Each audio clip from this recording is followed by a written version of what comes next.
شان کیسی ہے اس کے بارے میں نبی پاک علیہ الصلوۃ والسلام جب رجب آتا تھا نا تو میرے آقا یہ دعا فرمایا کرتے، اللہم بارک لنا فی رجب و شعبان و بلغنا رمضان، اے رب کریم رمضان میں رجب اور شعبان میں برکت عطا فرما اور ہمیں رمضان سے ملا دے۔ رجب کا احترام کرنا یہ اللہ کو کتنا محبوب ہے۔ حضرت عیسیٰ روح اللہ علی نبینا علیہ الصلوۃ والسلام کے دور کا میں آپ کو ایک واقعہ سناتا ہوں کہ ایک شخص تھا، ایک مدت سے ایک عورت کے بارے میں اس کے دل میں برے خیالات تھے، اور ایک بار اس کو موقع ملا، اس عورت پر اس نے کنٹرول حاصل کر لیا۔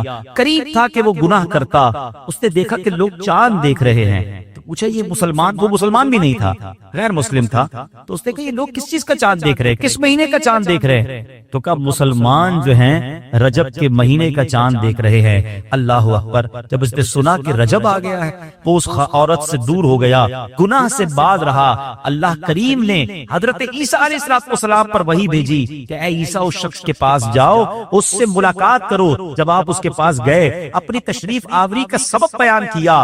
اللہ اکبر! جب اس نے سنا اس کا دل نور اسلام سے جگمگا اٹھا، کلمہ پڑھ کر مسلمان بن گیا۔ تو پتہ یہ چلا کہ پہلے زمانے میں صرف مسلمان نہیں، غیر مسلم بھی اس مہینے کا ادب کیا کرتے تھے۔ رجب کے ورڈز کتنے؟ 3، را، جیم اور با۔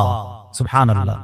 علماء کہتے ہیں اس کی انٹرپریٹیشن بڑی خوبصورت علماء نے بیان کی۔ را سے مراد رحمت الہی، جیم سے مراد بندے کے جرم، با سے مراد بر یعنی بھلائی۔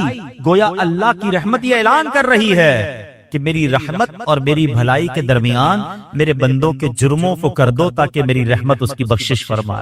This is the time to repentance۔ رجب توبہ کا مہینہ۔ سبحان اللہ! رجب کے بارے میں آتا ہے کہ رجب اللہ کا مہینہ ہے، احادیث میں ملتا ہے رجب اللہ کا مہینہ۔ آقا فرماتے الشعبان شہری، شعبان میرا مہینہ اور رمضان میری امت کا مہینہ ہے۔ تو یہ بہت خوبصورت سیکوینس شروع ہو رہی ہے کہ یہ مہینے ضائع کرنے والے نہیں، ہاں یہ مہینے اللہ کی رحمت کو لوٹنا ہے اس مہینے میں۔ اور سبحان اللہ! ایک بہت خوبصورت بات میں بتاؤں کہ نبی پاک علیہ الصلوۃ والسلام فرماتے ہیں 5 راتیں ایسی ہیں جس میں دعا رد نہیں ہوتی۔ حدیث پاک فرمایا رجب کی پہلی رات، 15 شعبان شب برات جو ہوتی ہے، ٹھیک ہے، پھر فرمایا جمعرات اور جمعے کے درمیان کی رات، نمبر 4 عید الفطر کی چاند رات، نمبر 5 عید الاضحیٰ کی چاند رات۔ اور رجب کے روزوں کی تو کیا بات ہے، احادیث میں یہ فضیلت آتی ہے جو رجب میں پہلے دن کا روزہ رکھے، پہلے رجب کا 3 سال کے گناہوں کا کفارہ ہے، دوسرے دن کا روزہ رکھے 2 سال کے گناہوں کا کفارہ، اور تیسرے دن کا روزہ رکھے تو 1 سال کے گناہوں کا کفارہ۔ پھر پورا رجب جو ہے وہ ہر روزہ جو ہے وہ 1 مہینے کے گناہوں کا کفارہ ہے۔ اب تو سردیوں کے دن ہیں، ویسے ہی ہم میں سے کئی لوگ لیٹ لنچ کرتے ہیں، 6 سوا 6 بجے افطار ہو جاتا ہے، ہو سکے تو نفلی روزے رکھیں، یہ عبادت کا مہینہ ہے۔ علامہ صفوری رحمت اللہ تعالی علیہ فرماتے ہیں کہ رجب بیج بونے کا مہینہ ہے، شعبان پانی ڈالنے کا مہینہ ہے، اور رمضان فصل کاٹنے کا مہینہ ہے۔ اور بڑی خوبصورت اس کی تفصیل بیان فرماتے ہیں کہ جو بندہ رجب میں عبادت کا بیج نہیں بوتا، شعبان میں ان بیجوں پر اپنے آنسوؤں سے پانی نہیں ڈالتا، آبیاری نہیں کرتا، وہ رمضان میں رحمت کی فصل کیسے کاٹ سکے گا؟ تو this is the time to prepare yourself۔ یہ تو وقت آ گیا مسجد کی طرف آنے کا، تلاوت کرنے کا، روزے رکھنے کا۔ اگر کوئی دوری ہو گئی ہے عبادت سے تو پھر جڑ جائیں، اور رحمتوں والے مہینے شروع ہو رہے ہیں۔ تو اے میرے پیارے اسلامی بھائیوں، اللہ کرے کہ ہم رجب میں اللہ کی عبادت کر کے اپنے گناہوں کی معافی مانگ کے ہم اس رجب کو اس طرح گزارے۔ اور رجب میں ایک اور کام کرنے کا بڑا زبردست میں آپ کو بتا دوں کہ نبی پاک علیہ الصلوۃ والسلام فرماتے ہیں، حضرت عبداللہ بن زبیر رضی اللہ عنہ سے روایت ہے کہ جو ماہ رجب میں کسی مسلمان کی پریشانی دور کرے، اللہ عز و جل اس کو جنت میں ایسا محل عطا فرمائے گا جو حد نظر تک وسیع ہوگا۔ تم رجب کا اکرام کرو، اللہ کریم 1000 کرامتوں کے ساتھ تمہارا اکرام فرمائے گا۔ اللہ کرے کہ ہماری کوئی نماز قضا نہ ہو، ہم اس میں نفلی روزے رکھیں، اس میں درود پاک کی کثرت کریں، استغفار کی کثرت کریں۔ اللہ کا مہینہ ہے، خوب اللہ کی طرف لو لگائیں، یا اللہ تیرا مہینہ آ گیا، بندہ بھی تو میں تیرا ہوں، میرے مولا تو میری مغفرت فرما دے۔ اللہ ہمیں اس مہینے کی برکت عطا فرمائے۔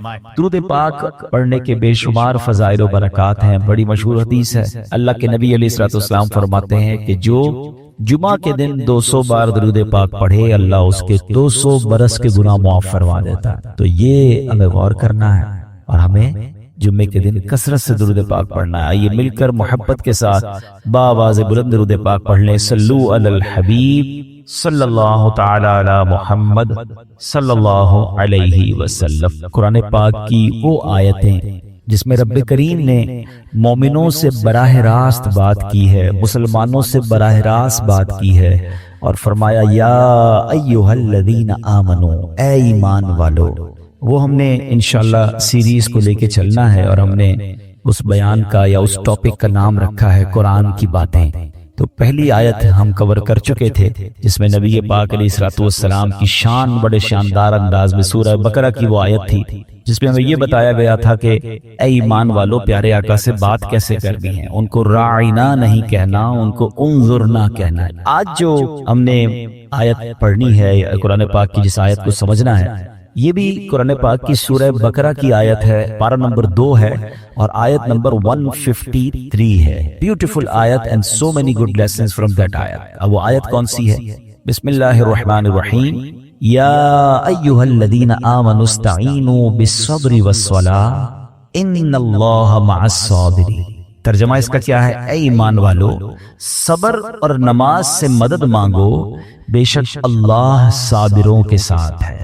اب یہاں بہت خوبصورت باتیں ہمیں سیکھنی ہیں کہ صبر اور نماز سے مدد مانگو۔ قرآن ہمیں راستہ بتا رہا ہے کہ آپ کو ہیلپ چاہیے تو صبر اور نماز کے ذریعے آپ نے ہیلپ لینی ہے۔ اب اس کا مطلب یہ ہوا کہ عبادات کی ادائیگی، گناہوں سے رکنے اور نفسانی خواہشات پورا نہ کرنے پر صبر کیا جائے، اور نماز چونکہ تمام عبادات کی اصل ہے، اہل ایمان کی معراج ہے، اللہ اور بندے کے درمیان ایک بیوٹیفل کانٹیکٹ ہے، تو اس لیے اس سے بھی مدد طلب کرنے کا حکم دیا گیا ہے۔ یہ بھی یاد رہے کہ بدن پر باطنی اعمال میں سب سے سخت صبر ہے اور ظاہری اعمال میں سب سے مشکل نماز ہے۔ یہ بڑی اہم بات ہے۔ کچھ اعمال وہ ہیں جن کا تعلق دل سے ہوتا ہے، انسائٹ ہوتا ہے۔ انسائٹ اعمال میں سب سے مشکل کام کیا ہے؟ صبر کرنا۔ اور ظاہری عبادتوں میں، جسمانی عبادتوں میں سب سے مشکل کام کیا ہے؟ نماز پڑھنا۔ تو یہ دو اہم کام دیے گئے کہ صبر اور نماز سے مدد چاہو۔ اچھا، اب ہم دیکھتے ہیں کہ صبر اور نماز سے مدد ملتی کیسے ہے، اور سرکار دو عالم صلی اللہ علیہ وسلم کا اس میں کیا معمول تھا، اب ذرا سنیے گا۔ اب نبی پاک علیہ السلام کا یہی معمول تھا۔ حضرت حذیفہ رضی اللہ تعالیٰ عنہ فرماتے ہیں، نبی کریم علیہ السلام کو جب کوئی سخت مہم پیش آتی تو آپ علیہ السلام نماز میں مشغول ہو جاتے۔ جب میں خود اس آیت کی کچھ دنوں پہلے تیاری کر رہا تھا، پر ایک نیا باب آنکھوں کے سامنے کھلا کہ یقیناً جب ہم پرابلم میں آتے ہیں، ہم دعا بھی کرتے ہیں، ہم لوگوں سے بھی کہتے ہیں، مگر کیا ڈائریکٹلی ہم نماز کی طرف جاتے ہیں؟ حالانکہ قرآن نے ہمیں پرابلمز کا سولوشن کیا دیا ہے کہ صبر اور نماز سے مدد چاہو۔ اب آگے چلیں، حضرت عمر فاروق کا بھی یہی عمل تھا کہ کوئی مشکل درپیش آتی تو آپ رضی اللہ تعالیٰ کو اگر کبھی اسلامی فوجوں کے آنے میں تاخیر پتہ چلتی، یعنی آپ چونکہ جنگوں کے لیے فوجوں کو روانہ کرتے تھے، بہت شاندار اسٹریٹجک پلانر تھے، تو اب جب فوج گئی اور ایکسپیکٹیشن یہ تھی کہ فلاں ٹائم کو واپس آ جائے گی۔ اس زمانے میں ٹیلی فون تو تھا نہیں، انٹرنیٹ تو تھا نہیں کہ لوکیشن شیئر ہو جائے گی یا کال آ جائے گی کہ سر ہم یہاں رکے ہوئے ہیں۔ ٹائم ہو جاتا اور فوج واپس نہ آتی نا، تو آپ اب اس کو کیا کرتے کہ اب پتہ تو نہیں کیا ہوا ان کے ساتھ، خیریت سے آ جائیں، تو آپ نماز میں مشغول ہو جاتے، نماز کے لیے کھڑے ہو جاتے۔ اب کیا ہمارے ساتھ کبھی ایسا ہوتا ہے کہ ہمارا بچہ کہیں گیا ہے، اس کی خبر نہیں آ رہی، یا کوئی چیز ہماری آنی ہے ابھی تک پہنچی نہیں ہے، یا کوئی اچھی نیوز نہیں آ رہی ہے، تو ہم کیا اس کے لیے نماز کی طرف جاتے ہیں؟ یہ نبی پاک کا ہمیشہ معمول رہا۔ حضرت عبداللہ بن محمد حنفیہ رحمت اللہ تعالی علیہ فرماتے ہیں کہ میں اور میرے والد ایک انصاری رشتہ دار کے پاس عیادت کرنے گئے۔ جب نماز کا وقت ہوا تو انہوں نے اپنے اہل خانہ میں سے کسی کو پکارا کہ اے لڑکی، وضو کا پانی لے آؤ اور ہمارے لیے نماز میں راحت پہنچاؤ، نماز پڑھ کر میں راحت پاؤں، جلدی سے وضو کا پانی لے آؤ۔ تو کہتے ہیں ہم نے ان انصاری شخصیت کے الفاظ پر بڑا تعجب کیا کہ نماز سے راحت کیسے ملتی ہے؟ تو انہوں نے کہا میں نے نبی پاک علیہ السلام کو فرماتے سنا ہے، اے بلال کھڑے ہو اور ہمیں نماز کے ذریعے راحت پہنچاؤ۔ And it means namaz is relaxation for all of us. Namaz is the way